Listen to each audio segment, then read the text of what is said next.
sauver.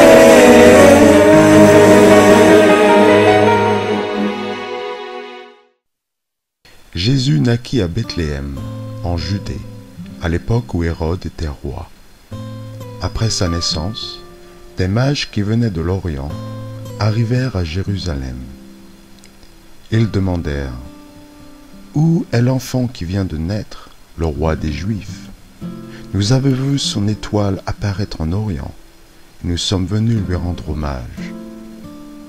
Quand le roi Hérode apprit cette nouvelle, il fut troublé, ainsi que toute la population de Jérusalem avec lui.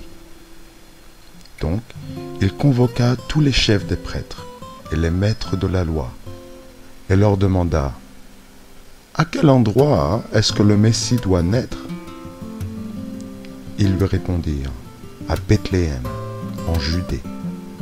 Car voici ce que le prophète a écrit: Et toi, Bethléem, au pays de Juda, tu n'es certainement pas la moins importante des localités de Juda, car c'est de toi que viendra un chef qui conduira mon peuple Israël.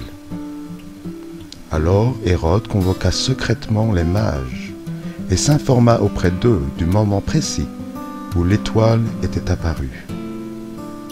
Il les envoya à Bethléem en leur disant: Allez vous renseigner avec précision sur l'enfant. Et quand vous l'aurez trouvé, avertissez-moi, pour que moi aussi, je puisse lui rendre hommage. Sur ces paroles du roi, ils se mirent en route. Et voici, l'étoile qui était vue en Orient allait devant eux. Et quand elle arriva au-dessus de l'endroit où se trouvait l'enfant, elle s'arrêta. Et en la voyant là, ils furent remplis d'une très grande joie. Entrant dans la maison, ils virent l'enfant avec Marie, sa mère. Ils se prosternèrent et lui rendirent hommage. Aussi, ils ouvrirent leurs bagages et lui offrirent des dons, de l'or, de l'encens et de la myrrhe. Après tout ça, Dieu les avertit dans un rêve de ne pas retourner chez Hérode.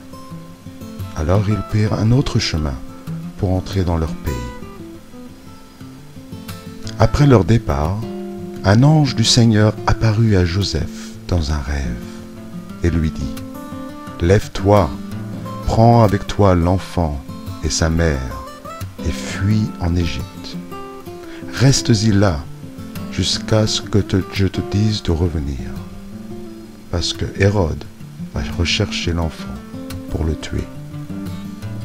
Joseph se leva donc, prit avec lui l'enfant et sa mère en pleine nuit, et se sauva en Égypte, où il resta jusqu'à la mort d'Hérode, afin que s'accomplisse ce que le Seigneur avait dit par le prophète: J'ai appelé mon fils hors d'Égypte. Quand Hérode se rendit compte que les mages l'avaient trompé, il entra dans une grande colère, et il donna l'ordre de tuer tous les enfants de 2 ans et au-dessous qui étaient à Bethléem et dans son territoire, d'après l'époque qui s'était fait préciser par les mages. Alors s'accomplit ce qui avait été dit par le prophète Jérémie. Une voix s'est fait entendre à Rama, des pleurs et beaucoup de lamentations. C'est Rachel qui pleure ses enfants. Elle n'a pas voulu être consolée, parce qu'ils sont tous morts. Après la mort d'Hérode, un ange du Seigneur apparut dans un rêve à Joseph en Égypte. L'ange lui dit: Lève-toi, prends avec toi l'enfant et sa mère, et retourne au pays d'Israël, car ceux qui voulaient tuer l'enfant, eux-mêmes sont morts. Joseph se leva donc, prit avec lui l'enfant et sa mère, et retourna au pays d'Israël. Apprenant par contre qu'Archélaos avait succédé son père Hérode comme roi de Judée, Joseph eut peur d'y aller. Le Seigneur, donc, lui parla dans un rêve, et Joseph se retira dans la région de Galilée et alla s'établir dans une ville nommée Nazareth. Il en fut ainsi pour que se réalise cette parole des prophètes. Il sera appelé Nazaréen.